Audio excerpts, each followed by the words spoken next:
Tør du godt jinx den? Ja. Tænk lige over det, inden du svarer på kamera. Du har bolden, husk det. Hold kæft, mand. Det er fordi, du vil ikke sige, du er bedre end ham, jo. No comment. Ja, no comment. Bolden er blevet kastet nu, skal vi ikke have den videre?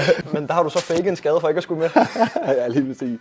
Så jeg har en samtale med Philip i går, og han er jo rasende. Tror du stadig, Anthony Ralston har mareridt om dig efter jeres kamp mod Celtic i Europa League? Det vil være virkelig stort for mig at repræsentere mit land. Altså Frankrig.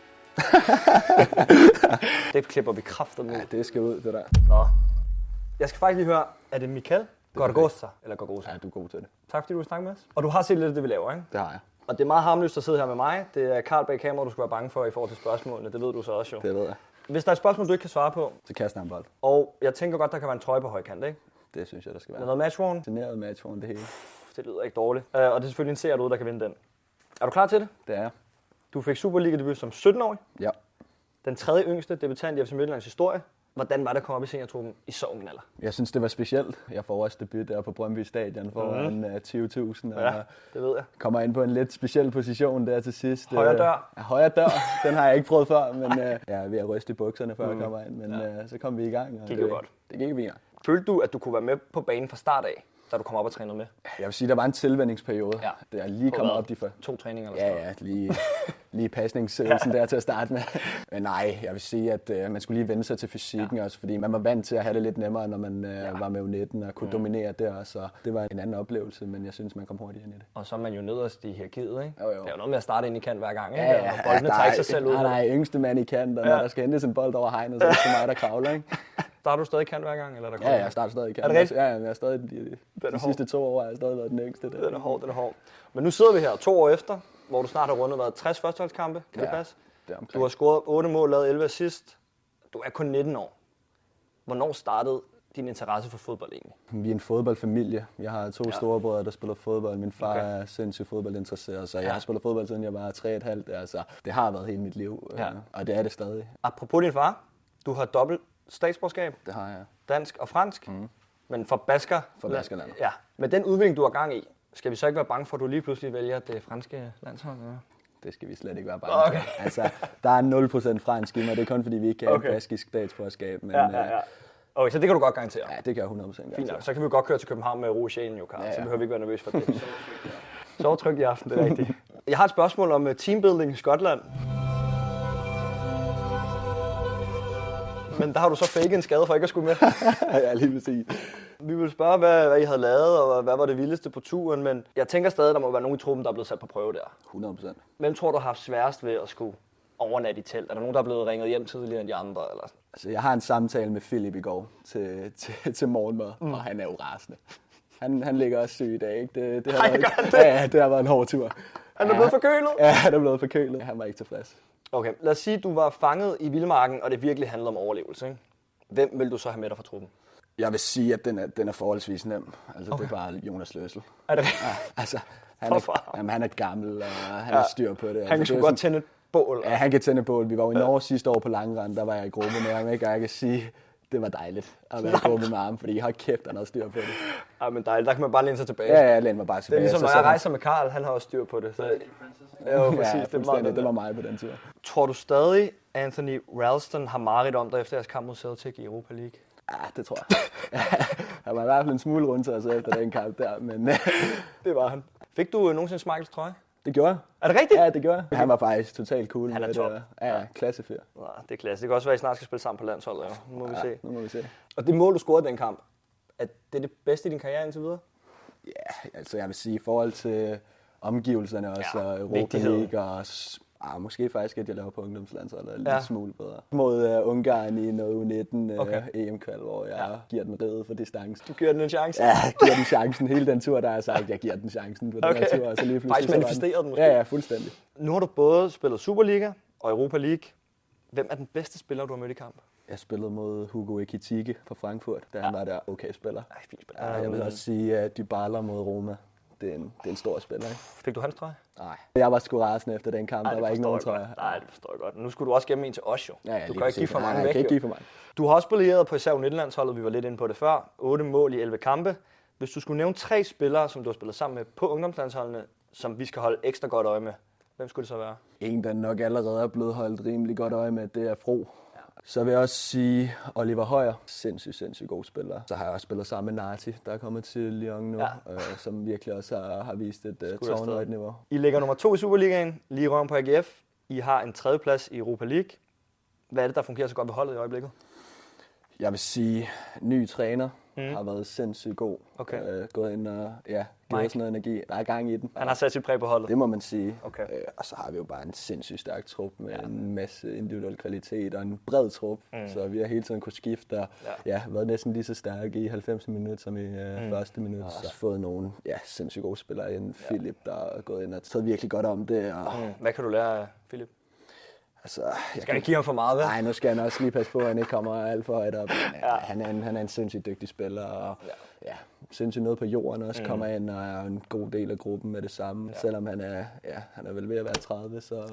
Han er gammel. Han er en gammel mand, men han vil ikke selv tro det, men han skal...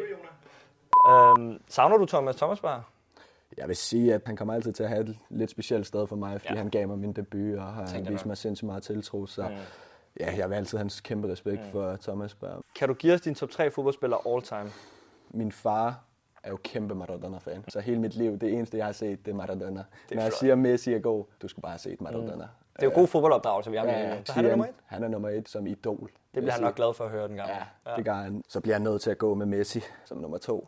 Okay spiller. Fint nok. Og så den, jeg synes, der har været sjovt at se, det må være Neymar. Der kan man se. Nu er du en meget driblestærk spiller, det er ikke nogen hemmelighed. Har du kigget på sådan en som Neymar for til dit eget spil?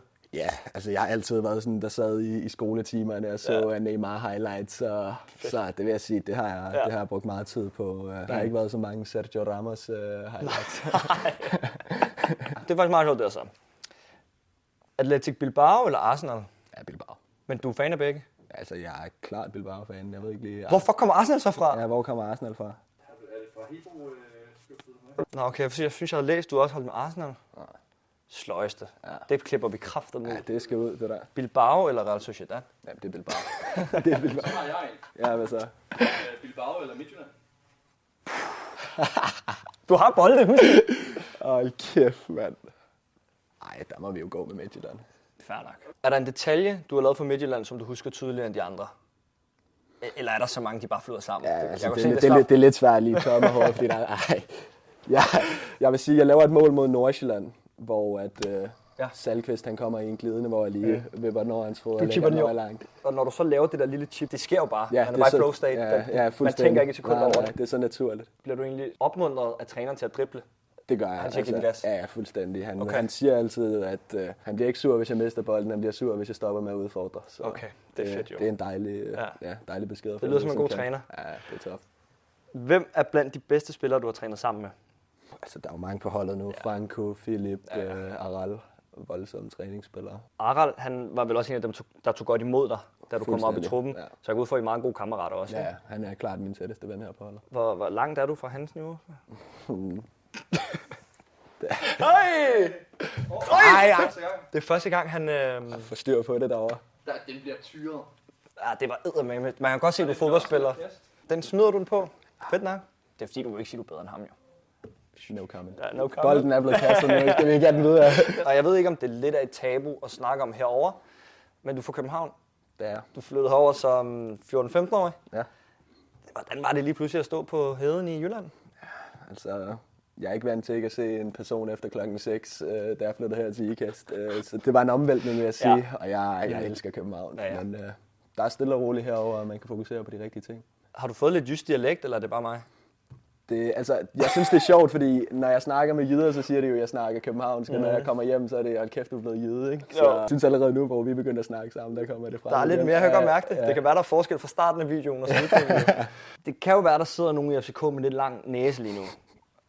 Jeg er nødt til at spørge, hvorfor valgte du at skifte til Midtjylland som U15-spiller? Jeg havde brug for noget nyt. Ja. Jeg synes, jeg var ved at blive kørt død i miljøet derovre, og var på vej ned af en lidt dårlig vej for mig. Jeg blev taget sindssygt godt imod herover og fik en god plan, som jeg troede på, og det har været godt siden dagen, jeg kom over. Se, hvor du er nu. Ja. Nu sidder du i et informinterview. Ja.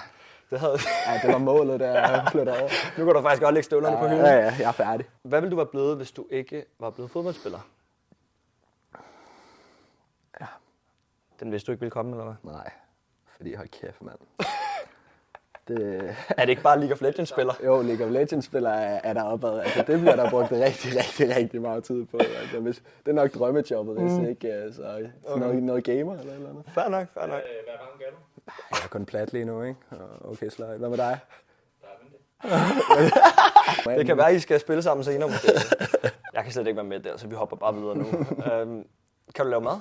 Ja. Okay, der tøver du ikke. Jeg flytter over og bor på en bed and breakfast til at starte med, Ja. som 14-årig der skal jeg lave min egen mad. Så der har jeg mor med hver aften og fik lige en lille opskriftbog med, som blev kørt. Du bor i Silkeborg nu? Jeg bor i Silkeborg. Ikke på akademiet mere? Nej.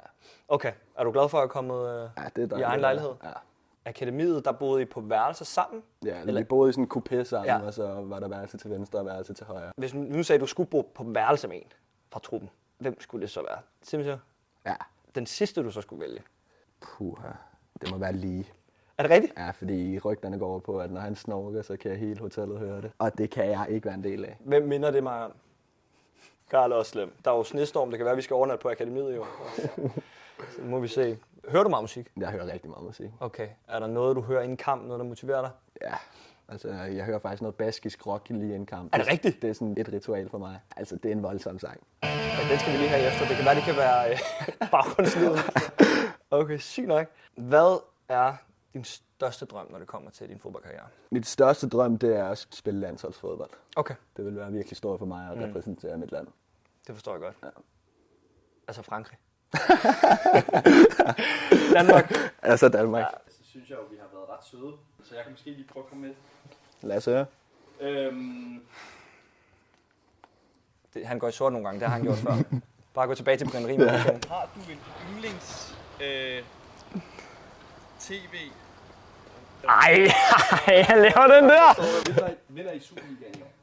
Ja, altså det er jo et nemt spørgsmål igen. Tør du godt jinx den? Ja. Tænk i over det, inden du svarer på det er ikke kameraet. at jinx, det er manifestering. Okay, respekt. Hvem i truppen kommer tættest på trænerens søn?